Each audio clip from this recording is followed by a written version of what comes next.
Здравейте, приятели! Днеска искам да направя едно по-различно видео.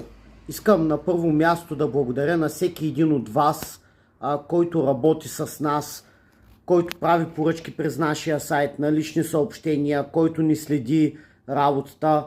Благодаря ви! Всичко това, което правим е изцяло за вас и благодарение на вас, защото нашето вдъхновение сте вие, творците на България. И сега искам да ви отправя едно предизвикателство.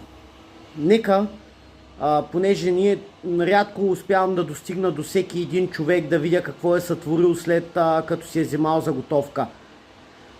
Ще съм ви благодарен в следващите няколко дена, ако искате и по-нататъка, с всяка една наша заготовка, която изработите, да ни отбелязвате, за да можем да достигаме и да поглеждаме какво правите с нашите заготовки, какви красоти сътворявате. Благодаря ви, успешен ден!